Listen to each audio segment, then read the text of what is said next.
last week, oh, sorry, I'm just used to it by now.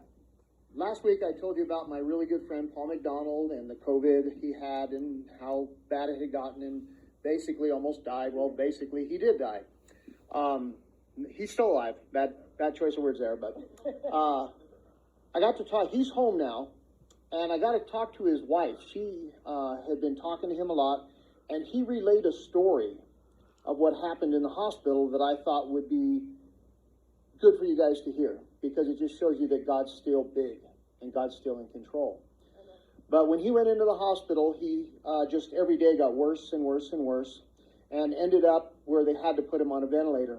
But before they put him on the ventilator, he said in that hospital, he was texting me and he was saying, you know, we really need prayer warriors. We need people praying. This place is dark. This place, the spirit there was so strong in the bad realm that he said is just so thick that we need prayer warriors. And this isn't a man that usually talks that way. You know, he's a God-believing, saved, loves Jesus, but doesn't talk about the spiritual that much. And he's saying we need prayer warriors. This is a spiritual battle.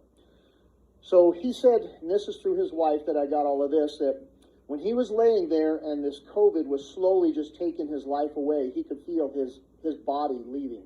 He was going down and down and down until he believed he was almost to his last breath. He said, I felt my last breath leave my body and I knew I was dying. He said then at that moment, he said he felt his body lift up and he could almost physically see himself laying in that bed, and he was dead. And then in the spirit realm, he saw some things that were really scary. He said he saw chickens with their heads cut off, and he said he saw what he believed were sorcerers, things of that nature, black, nasty things. And he heard a voice tell him to eat the chicken head and die. And it's really scary stuff. Now, talking to Mary, I kind of understood more of what that was. That was the spirit of COVID, basically like telling Job, you know, just curse God and die. Give up. This is it. Just give up. And he said at the last moment possible where he thought, this is it, I'm dead, I can't breathe anymore, his lungs had quit functioning, he said he doesn't know if it was God or an angel, but a golden whip appeared. And it came down and it cracked. He said like lightning, just boom. And he said just like being on an amusement ride at the fair, he felt his body just lifted up and completely away from all of that bad things. And he said he knew at that instant, he said, I knew I was going to live. And I'm sure we'll get more out of this story, but that's what I've gotten so far. But what you see is that even when it's all over, God's still in control. In his last breath, it was here or there. And even in his last breath, the devil was trying to take him away, saying, just give up, God won't save you. And he never gave up, and God came through. And something else his wife told me that's just so incredible. She says, it just amazes me. He's at home now having a recovery, and every day he gets stronger and stronger. But she said, the other day he finally had a good night's sleep. And she went over and she opened the blinds in the master bedroom. And he said, come over here and look at this. And she said, what? And he said, look outside. Have you ever seen how beautiful it is out here?